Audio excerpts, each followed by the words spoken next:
नमस्कार, स्वागत है आपका हमारे चैनल पर। मैं हूं आपके साथ शिप्रा सैनी। महाराष्ट्र में अनिल देशमुख केस में ईडी ने बड़ा खुलासा किया है। आपको बता दें, बॉम्बे हाई कोर्ट में ईडी ने एक हलफनामा दायर किया है जिसमें उन्होंने ये बड़ा खुलासा किया है कि उद्धव ठाकरे सरकार में एक बड़ा मंत्री दरअसल अनिल देशमुख को पुलिस अधिकारियों के तबादले और तैनाती की पूरी लिस्ट भेजता था।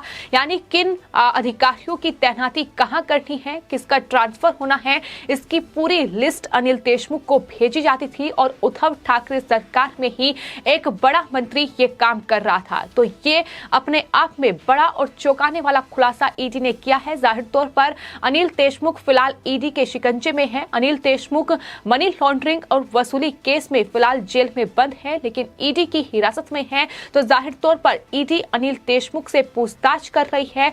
लेकिन अब जो हलफनामा ईडी ने बॉम्बे हाई कोर्ट में दायर किया है, उसमें दरअसल उन्होंने अनिल देशमुख के निजी सचिव रहे संजीव पलांटे के बयान का हवाला देते हुए बॉम्बे हाई कोर्ट को ये जानकारी दी है कि राज्य का एक कैबिनेट मंत्री, एसीपी और उससे ऊंचे रैंक के पुलिस अधिकारियों के ट्रांसफर पोस्टिंग के मकसद से एक सूची अनिल देशमुख को भेजा करता था।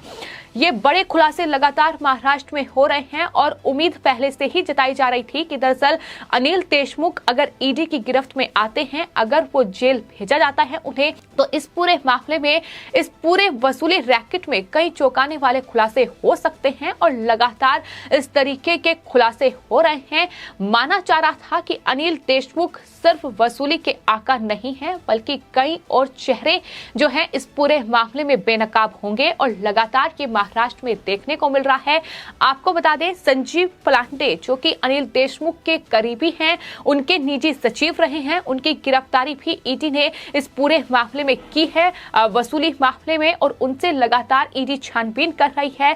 फिलहाल संजीव पलांटे ने बॉम्बे हाई कोर्ट में जो उनके खिलाफ जो मामला दर्ज है मनी लॉन्ड्रिंग का, उसे रद्द करने का अनुरोध किया था। ये याचिका उनकी तरफ से दायर की गई थी, जिसके जवाब में ईडी ने अब ये हलफनामा बॉम्बे हाई कोर्ट में दायर किया है, जिसमें जानकारी दी गई है कि संजीव पलांटे से ईडी ने जो पूछताछ की है, उसमें दरअसल संजीव पलांटे ने ये बड़ा खुलासा किया है कि अनिल देशमुख को उद्धव ठाकरे सरकार में ही एक बड़ा मंत्री, ये लिस्ट, ट्रांसफर पोस्टिंग किसकी होनी है, कौन से अधिकारी कहां तबादला किया जाना है, इसकी पूरी लिस्ट भेजी जा रही थी। तो ये लगातार महाराष्ट्र में भ्रष्टाचार है, वसूली है, जिसका खेल चल रहा था। आपको ये भी बता दें कि अनिल देशमुख पर जो आरोप लगे थे वो मुंबई के पूर्व पुलिस कमिश्नर परमवीर सिंह ने लगाए थे और परमवीर सिंह भी फिलहाल जो फरार चल रहे थे, अब वो सामने आ गए हैं। उन्होंने साफ तौर पर यह कहा है कि उन्हें न्यायपालिका पर पूरा भरोसा है और अनिल देशमुख को लेकर चौंकाने वाले खुलासे वो आने वाले वक्त में और ज्यादा कर सकते हैं। उद्धव ठाकरे सरकार की मुश्किलें बढ़ सकती हैं, लेकिन फिलहाल ईडी ने बॉम्बे हाई कोर्ट में जो जानकारी दी है वो अपने आप में बेहद अहम है, क्योंकि जो एनसीपी और शिवसेना लगातार ये कह रही है कि केंद्रीय जांच एजेंसियों का इस्तेमाल करते हुए अनिल देशमुख को फंसाया जा रहा है। लेकिन अब अनिल देशमुख के करीबी, फिर चाहे वो संजीव पलांटे हो या फिर उनके करीबी कुंदन सिंधे हो, जिन्हें गिरफ्तार किया गया था इस पूरे मामले में, वो अब चौंकाने वाले खुलासे कर रहे हैं। और आपको बता दें, ईडी ने जो हलफनामा दायर किया है उसमें कई महत्वपूर्ण और चौंकाने वाली बातें ईडी की ओर से कही गई हैं। उसमें दरअसल संजीव पलांटे का अनिल देशमुख पर जो बयान दिया गया है उसका हवाला देते हुए ईडी ने यह दावा किया है कि एक मंत्री एक लिस्ट के साथ अनिल देशमुख से मिलते थे, जिसमें उन पुलिस अधिकारियों और स्थानों का नाम होता था जहां उनका ट्रांसफर किया जाना है। इसके अलावा इस लिस्ट में शिवसेना से जुड़े विधायक और विधान परिषद के सदस्य भी शामिल हैं, ये भी उनकी तरफ से खुलासा किया गया है। साथ ही हलफनामे में यह भी कहा गया है कि दरअसल संजीव पलांटे ही वो शख्स है जिसने एक बार ऑर्केस्ट्रा मालिकों से वसूले जाने वाले तमाम जो धन था, जो तमाम वसूली होनी थी, उसमें वृद्धि की उम्मीद पर चर्चा करने के लिए बर्खास्त मुंबई पुलिस के अधिकारी सचिन वाजे और देशमुख के बीच बैठक की व्यवस्था की थी। यानी ये खुलासा पहले ही हो चुका है कि अनिल देशमुख जो वसूली का टारगेट दे रहे थे वो सचिन वाजे को दे रहे थे। हर महीने में 100 करोड़ रुपए की वसूली की जानी है और बकायदा सचिन वाजे को एक लिस्ट सौंपी जाती थी और इस बैठक बैठक का इंतजाम जो है वो अनिल देशमुख के निजी सचिव रहे संजीव पलांटे ही करते थे। ये भी चौंकाने वाला खुलासा ईडी ने अपने हलफनामे में किया है। तो साफ तौर पर महत्वपूर्ण भूमिका संजीव पलांटे ने भी निभाई है और उनसे जो पूछताछ ईडी ने की है, अब उसी आधार पर ये हलफनामा बॉम्बे हाईकोर्ट में दाखिल किया गया है। लेकिन सबसे बड़ा सवाल यही है कि आखिर कौन है वो मंत्री जिसके इशारे पर ये पूरा ट्रांसफर पोस्टिंग का खेल महाराष्ट्र में चल रहा था। पुलिस अधिकारियों के तबादले हो रहे थे। क्या वो मंत्री शिवसेना का है या कांग्रेस का है या एनसीपी का है? हालांकि इस पर अभी भी सवाल बना हुआ है। ये खुलासा भी आने वाले वक्त में जाहिर तौर पर ईडी कर सकती है। अभी तक उस हलफनामे में नाम सामने नहीं आया है, लेकिन इतना जरूर ईडी ने खुलासा किया है कि एक और मंत्री है उद्धव ठाकरे सरकार में जिसके इशारे पर यह पूरा ट्रांसफर पोस्टिंग का खेल चल रहा था और बाकायदा तत्कालीन गृह मंत्री अनिल देशमुख को लिस्ट सौंपी जाती थी। तो अनिल देशमुख बार और रेस्टोरेंट के मालिकों की लिस्ट सचिन वाजे को सौंप रहे थे और अनिल देशमुख को ये लिस्ट कोई और मंत्री सौंप रहा था। तो इस तरीके से ये पूरा कनेक्शन जो है महाराष्ट्र में उद्धव ठाकरे सरकार में निकलकर सामने आ रहा है। और जैसा बीजेपी लगातार आरोप लगा रही है कि दरअसल महाराष्ट्र में इस वसूली का आका कौन है, इसका खुलासा होना चाहिए। क्या वो उद्धव ठाकरे हैं या फिर शरद पवार हैं? ये खुलासा अनिल देशमुख, परमवीर सिंह, ये तमाम लोग ही कर सकते हैं जो इस पूरे वसूली कांड में एक दूसरे से इनके तार जुड़े हुए हैं। तो लगातार चौंकाने वाले खुलासे इस पूरे वसूली केस और भ्रष्टाचार के मामले में हो रहे हैं। फिलहाल ईडी लगातार छानबीन कर रही है। एक तरफ 29 नवंबर तक ईडी की हिरासत में है अनिल देशमुख। ईडी लगातार अनिल देशमुख से पूछताछ कर रही है। कोशिश ईडी की यही है कि सचिन वाजे जो फिलहाल एनआईए की गिरफ्त में है, जेल में बंद है, उन्हें सामने बैठाकर अनिल देशमुख से पूछताछ की जाए ताकि इस पूरे मामले में और अहम सबूत जो हैं वो अनिल देशमुख दे पाए। इस पूरे मामले में ईडी को और अधिक जानकारी मिल पाए।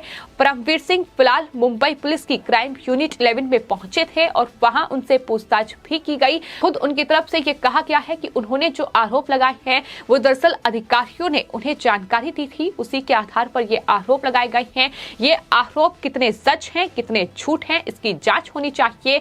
लेकिन अब जिस तरीके से छानबीन लगातार महाराष्ट्र में चल रही है, अनिल देशमुख पर दोहरी मार पड़ रही है। एक तरफ ईडी है तो दूसरी तरफ सीबीआई है। सीबीआई भी लगातार अनिल देशमुख पर वसूली के इस रैकेट में छानबीन कर रही है कि आखिर ये वसूली का पैसा कहां से वसूला जा रहा था और कहां तक पहुंच रहा था।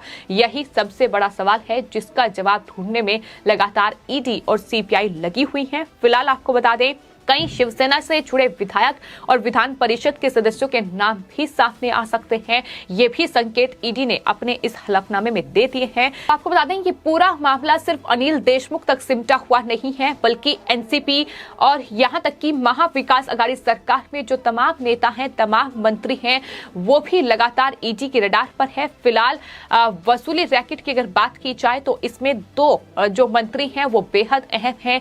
एक ये जो गृह मंत्री रहे हैं अनिल देशमुख, जिन्हें इस्तीफा भी गृह मंत्री पद से देना पड़ा इस पूरे वसूली मामले के सामने आने के बाद। तो दूसरे हैं जो परिवहन मंत्री हैं अनिल परब, शिवसेना के विधायक हैं, उनका भी ट्रांसफर पोस्टिंग के नाम पर वसूली के मामले में नाम सामने आया है। ईडी फिलहाल उस मामले में भी छानबीन कर रही है। तो मुश्किलें उद्धव ठाकरे की बढ़ रही हैं।